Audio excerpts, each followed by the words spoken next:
ಅಖಂಡ ದೇವದುರ್ಗದ ವೀಕ್ಷಕರಿಗೆ ನಮಸ್ಕಾರ. ಲೋಕಸಭಾ ಚುನಾವಣೆ ಕರ್ನಾಟಕದಲ್ಲಿ ಬಿಜೆಪಿ, ಕಾಂಗ್ರೆಸ್, ಜೆಡಿಎಸ್ಗೆ ಈ 8 ಅಂಶಗಳೇ ನಿರ್ಣಾಯಕ. ಮತದಾರರ ಮನಸ್ಸು ಗೆಲ್ಲೋರು ಯಾರು?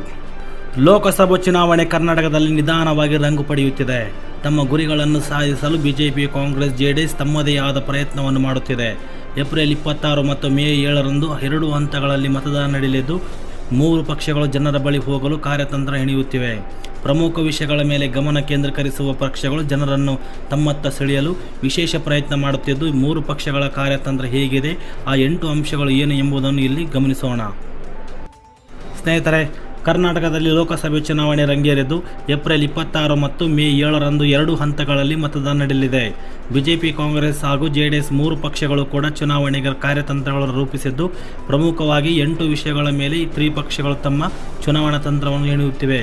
ಬಿಜೆಪಿ ಹಾಗೂ ಜೆಡಿಎಸ್ ಒಂದಾಗಿ ಚುನಾವಣೆ ಎದುರಿಸುತ್ತಿದ್ದು, ಕಾಂಗ್ರೆಸ್ ಏಕಾಂಗಿಯಾಗಿ 28 ಕ್ಷೇತ್ರಗಳಲ್ಲಿ ಸ್ಪರ್ಧಿಸುತ್ತಿವೆ. ಈಗಾಗಲೇ ಬಿಜೆಪಿ ಹಾಗೂ ಜೆಡಿಎಸ್ 21 ಕ್ಷೇತ್ರಗಳ ಅಭ್ಯರ್ಥಿಗಳನ್ನು ಘೋಷಿಸಿವೆ.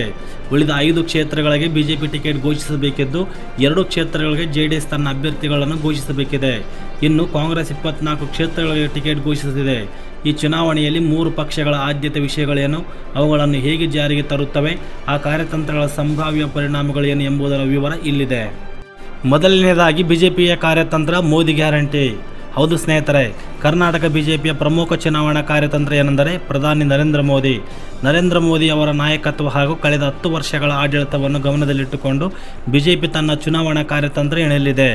ಮೋದಿಯವರ ಪ್ರಬಲ ವ್ಯಕ್ತಿತ್ವ ಮತ್ತು ವಿವಿಧ ಕ್ಷೇತ್ರಗಳಲ್ಲಿ ಮೋದಿ ಸರ್ಕಾರ ಮಾಡಿದ ಸಾಧನೆಯನ್ನು ಜನರ ಬಳಿ ತೆಗೆದುಕೊಂಡು ಹೋಗಲು ನಿರ್ಧಾರ ಮಾಡಿದೆ. ಈ ಮೂಲಕ ಬಿಜೆಪಿ ಕಡೆ ಮತದಾರರನ್ನು ಸೆಳೆಯಲು ಬಿಜೆಪಿ ಪ್ಲಾನ್ ಮಾಡಿದೆ. ಹಾಗೂ ಬಿಜೆಪಿ ಹಿಂದುತ್ವದ ಅಜೆಂಡಾ ಇಟ್ಟುಕೊಂಡಿರುವ ಪಕ್ಷವಾಗಿರುವುದರಿಂದ ಹಿಂದೂ ರಾಷ್ಟ್ರವಾದಿ ಮತದಾರರನ್ನು ಸೆಳೆಯಲು ಅಯೋಧ್ಯೆಯಲ್ಲಿ ರಾಮ ಮಂದಿರ ನಿರ್ಮಾಣದ ವಿಷಯವನ್ನು ಖಂಡಿತ ಪ್ರಸ್ತಾಪಿಸುತ್ತದೆ. ಇದು ಪಕ್ಷದ ಸೈದ್ಧಾಂತಿಕ ಅಂಶವನ್ನು ಪ್ರತಿಧ್ವನಿಸುತ್ತದೆ. ಅದಲ್ಲದೆ ರಾಮ ಮಂದಿರ ಲೋಕಾರ್ಪಣೆ ವಿಷಯ ಚುನಾವಣೆಗೆ ಮುಂಚಿತವಾಗಿ ಬಿಜೆಪಿ ಪರ ವೇದಿಕೆಯನ್ನು ಸಿದ್ಧಪಡಿಸಿದ್ದು, ಅದನ್ನು ಬಿಜೆಪಿ ಎನ್ಕ್ಯಾಶ್ ಮಾಡಿಕೊಳ್ಳಲಿದೆ. ಮತ್ತು ಬಿಜೆಪಿ ತನ್ನ ಚುನಾವಣಾ ಲೆಕ್ಕಾಚಾರದಲ್ಲಿ ಪ್ರಮುಖವಾಗಿ ಲಿಂಗಾಯತ ಸಮುದಾಯದ ಬೆಂಬಲವನ್ನು ಮತ್ತಷ್ಟು ಹಿಗ್ಗಿಸಿಕೊಳ್ಳುವ ಕಡೆ ಗಮನ ಹರಿಸಿದೆ. ಈಗಾಗಲೇ ಲಿಂಗಾಯತ ಸಮುದಾಯದ ಮಹತ್ವ ಬಿಜೆಪಿಗೆ ಅರ್ಥವಾಗಿದ್ದು, ಮಾಜಿ ಸಿಎಂ BS ಯಡಿಯೂರಪ್ಪ ಅವರ ನೇತೃತ್ವದಲ್ಲಿ ಲಿಂಗಾಯತರನ್ನು ತನ್ನತ್ತ ಸೆಳೆಯಲು ಬಿಜೆಪಿ ಮುಂದಾಗಿದೆ. ಅದರಲ್ಲೂ ಉತ್ತರ ಕರ್ನಾಟಕದಲ್ಲಿ ಪ್ರಭಾವಿ ಸಮುದಾಯವಾಗಿರುವ ಲಿಂಗಾಯತರ ವಿಶ್ವಾಸ ಪಡೆಯಲು ಬಿಜೆಪಿ ಪ್ರಯತ್ನ ಮಾಡುತ್ತಿದೆ. ಇನ್ನು ಕಾಂಗ್ರೆಸ್ನ ಕಾರ್ಯತಂತ್ರವೇನು ಎಂಬುದು ಎಲ್ಲರಿಗೂ ಗೊತ್ತಿರುವ ವಿಚಾರವೇ. ಅದುವೇ ಪಂಚ ಗ್ಯಾರಂಟಿಗಳು. ಕರ್ನಾಟಕದಲ್ಲಿ ಆಡಳಿತದಲ್ಲಿರುವ ಕಾಂಗ್ರೆಸ್ ಲೋಕಸಭೆ ಚುನಾವಣೆಯಲ್ಲಿ ಗೆಲ್ಲಲು ಪಂಚ ಗ್ಯಾರಂಟಿಗಳನ್ನು ನೆಚ್ಚಿಕೊಂಡಿದೆ. ವಿಧಾನಸಭಾ ಚುನಾವಣೆಯಲ್ಲಿ ಘೋಷಿಸಿದ ಪಂಚ ಗ್ಯಾರಂಟಿಗಳು ಭಾರಿ ಪ್ರಮಾಣದ ಮತಗಳನ್ನು ಕಾಂಗ್ರೆಸ್ಗೆ ತಂದುಕೊಟ್ಟಿದ್ದವು. ಈಗ ಅವುಗಳನ್ನು ಕಾಂಗ್ರೆಸ್ ಜಾರಿ ಮಾಡಿದ್ದು ಹೆಚ್ಚಿನ ಮತಗಳನ್ನು ಪಡೆಯುವ ವಿಶ್ವಾಸ ಹೊಂದಿದೆ. ಈಗಾಗಲೇ ಗ್ಯಾರಂಟಿ ಸಮಾವೇಶಗಳನ್ನು ಮಾಡಿ ಚುನಾವಣೆಗೆ ಕಾಂಗ್ರೆಸ್ನ ವೇದಿಕೆಯನ್ನು ಶುದ್ಧಿಗೊಳಿಸಿದೆ.